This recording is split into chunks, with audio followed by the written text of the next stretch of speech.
Представи се. Казвам се Ива Николова. Здравейте, казвам се Георги Пенев. Къде работиш? Alliance Group недвижими имоти. Империум Груп недвижими имоти. А сега представи другия. Жоро е прекрасен човек. Виждам себе си до някъде в него. Изключително честен, много добре се работи с него, много леко и безпроблемно. Общо взето за колегите или хубаво, или нищо. Но за техния случай само хубави неща. За Ива какво мога да кажа? Страхотен колега, много усмихната готина мацка, с която ми е много приятно да работя всеки път. Още когато извънна по телефона, получавам заряд от енергия. Само суперлативи мога да кажа. Защо стана брокер? Станах брокер на инат. Да докажа на баща ми, че мога да се справя с нещо различно, непознато и отчасти несигурно. Много интересен въпрос. Първоначално беше просто е така. Дай да опитаме да видим какво е това брокерството, каква е тази дива коза. Но в един момент след месец работа разбрах, че няма по-интересно и по-хубаво нещо, с което съм почвал да се занимавам.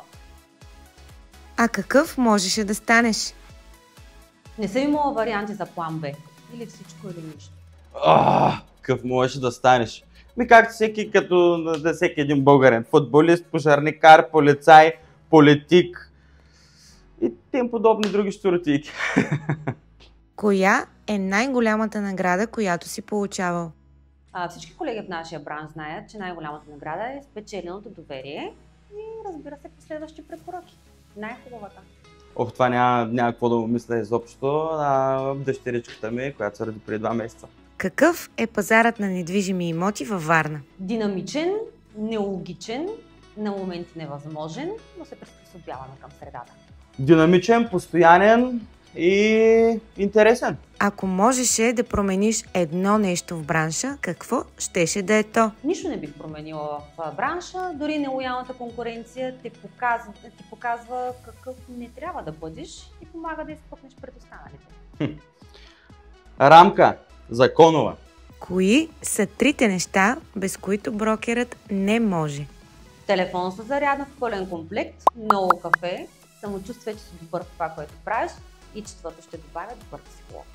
Лично за мен автомобил. 2-то мотивация. 3-то имоти.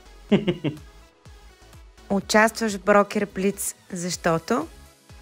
Защото обичам Мария, защото е готино, различно, ново и смятам, че ще ни представи в една малко по-различна светлина от работната. Готина, интересна идея от супер амбициран човек. Няма какво да кажа повече. Кой е най-добрият съвет, който си получавал? Да бъда себе си, независимо как ме приемат останалите. Не знам, брат, ти си знаеш.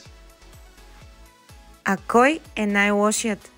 Да имам повече доверие в хората. Няма лош съвет, зависи кой сте от другата страна. Не знам, брат, ти си знаеш.